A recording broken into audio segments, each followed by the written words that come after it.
Hey everyone, welcome back to the Our Road to Emmaus Devotional, Episode 7.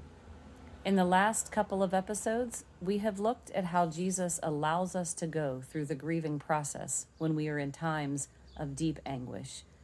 Today, I'd like us to look at how Jesus allows us to cry out to Him in our moments of pain.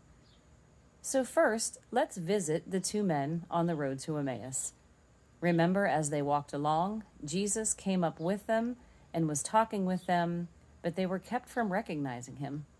And in this part of the journey, they still didn't know it was him. So Jesus asked them what they were talking about. And this is what it says in Luke 24, verse 18. One of them, named Cleopas, asked him, "Are you the only one visiting Jerusalem who does not know the things that have happened there in these days?" You see, the men were confused, and they looked at Jesus and said, "Don't you get it? Weren't you in Jerusalem? Didn't you see all of these horrific events that took place? I can't believe you're the only one who doesn't know what's going on." Again, they didn't know they were talking to Jesus himself, so they couldn't believe that anybody could have been in Jerusalem and not known. So they said, essentially, "Don't you get it?" Don't we say that to God sometimes when we're going through difficult times? We look up to heaven and we say, "God, can't you see me? Don't you get it? Can't you just come and take away my pain?" I want us to look at some examples in Scripture of people who did just that, who cried out to God in their anguish, and who didn't find relief right away, but it didn't mean that God wasn't there. So let's take a look at the beginning of the book of Exodus. If you remember back to the end of Genesis, Joseph had just rescued Egypt from a terrible famine. But at the beginning of Exodus, we see a new Pharaoh take the throne, one who didn't know who Joseph was, and who looked around and saw these Israelite people who had become quite numerous, and he was afraid. Because of their large number, he thought possibly he either wouldn't be able to control them or maybe somehow they would take over. So he forced them into slavery. The Israelites ended up making the bricks that the Egyptians built with, and they used straw to do that. So they were under very, very harsh conditions. And so God raised up Moses, and he met Moses at the burning bush and told him to go to Pharaoh and demand that he let his people go. Now, the Israelites had no idea that Moses had had this burning bush experience. All they knew was that they were suffering in their slavery state. So they cried out to God. God heard their anguish, and he was going to rescue them. But in their deep grief, they couldn't see that.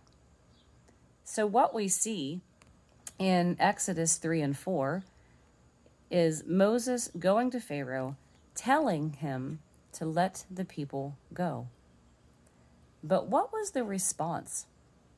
Pharaoh made the work harder. He said now the Israelites would have to find their own straw to make the bricks, but he wouldn't lessen the quota of bricks that they had to make. Can you imagine what the Israelites were feeling? I'm sure that they looked up to heaven and said, "Don't you get it, God?" And I'm sure that they were angry with Moses, saying, "Why did you go to Pharaoh? All you did was make our situation worse." But God was there the whole time. In Exodus 5:22 through 23, even Moses had a "don't you get it, God" moment. It says, "Why, Lord, have you brought trouble on this people? Is this why you sent me? Ever since I went to Pharaoh to speak in your name, he has brought trouble on this people, and you have not rescued your people at all." Do you hear the anguish in Moses' voice? Why, Lord? Don't you get it, God? I know sometimes in our anguish and grief, we can be the same way. We cry out to God and we just want relief, and we ask him, why? Why are you allowing me to struggle? Why are you allowing me to suffer? But if we go then to the New Testament and we look at the life of Paul, there was a time in 2 Corinthians 12 that Paul was given a thorn in his flesh. We don't know exactly what this thorn was, but it was difficult enough that he cried out to God and he said, "Please take this from me." And God's answer, "My grace is sufficient for you, for my power is made perfect in weakness." And that's what he wants us to see. The only thing we need in this life is the grace of God. We might go through terrible suffering.